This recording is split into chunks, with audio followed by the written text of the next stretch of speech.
Kalyan dream project సత్యాగ్రహి ఎందుకు ఆగిపోయింది? తెర వెనుక ఏం జరిగిందంటే సమాజంలోని అన్యాయాలపై పోరాడే ఆవేశమున్న పవన్ కళ్యాణ్ తన ఆశయాలను వెండితెర రూపం ఇవ్వాలని 2003లో సత్యాగ్రహి కథను సిద్ధం చేసుకున్నారు. ఒక శక్తివంతమైన స్టూడెంట్ లీడర్ పాత్రలో పవన్ స్వయంగా దర్శకత్వం వహించాల్సిన ఈ సినిమాను పిఎం రత్నం భారీ బడ్జెట్ తో నిర్మించేందుకు పూనుకున్నారు. ఏఆర్ రెహమాన్ సంగీతం, హిందీ తెలుగు భాషల్లో విడుదల వంటి భారీ హంగులతో 2006లో ఈ చిత్రం అట్టహాసంగా ప్రారంభమైంది.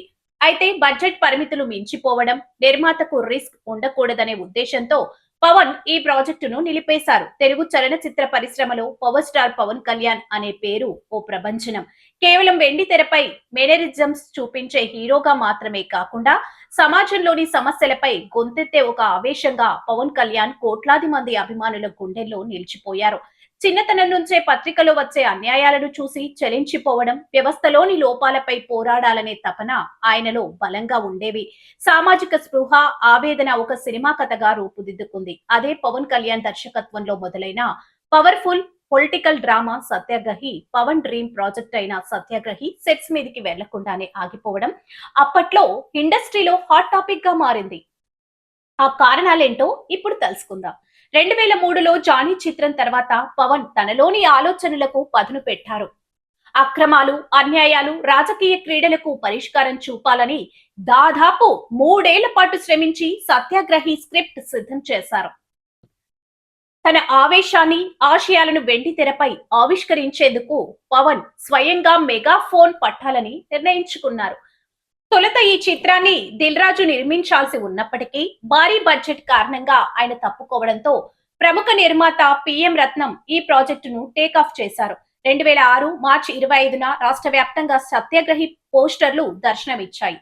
సంగీత మాంత్రికుడు ఏఆర్ రెహమాన్ ఈ చిత్రానికి స్వరాలు సమకూర్చడం, తెలుగుతో పాటు హిందీలోనూ సినిమాను నిర్మిస్తున్నామని ప్రకటించడంతో అంచనాలు ఆకాశాన్ని తాకాయి. ఈ చిత్ర ప్రారంభోత్సవానికి దర్శకరత్న దాసరి నారాయణరావు, విక్టరీ వెంకటేష్, అల్లు అర్జున్ వంటి ప్రముఖులు హాజరయ్యారు.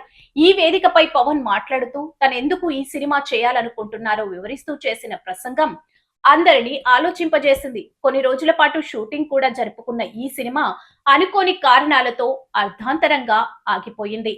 నిర్మాతకు నష్టం రాకూడదనే ఉద్దేశంతో పవన్ కళ్యాణ్ ఈ చిత్రాన్ని పక్కన పెట్టారు. 2013, 2017లో ఈ కథను మళ్లీ పట్టాలెక్కించాలని ప్రయత్నించినప్పటికీ ఆయన పూర్తి స్థాయి రాజకీయాల్లో బిజీ అవడంతో అది సాధ్యం కాలేదు. ఒకవేళ సత్యాగ్రహి విడుదలై ఉంటే బాక్సాఫీస్ వద్ద పవన్ సృష్టించే ప్రభంజనం మరోలా ఉండేది. పవన్ కళ్యాణ్ కు ఉన్న క్రేజ్ కు ఆ స్టూడెంట్ లీడర్ పాత్ర తోడైతే అది ఒక ట్రెండ్ సెట్టర్ గా నిలిచేది.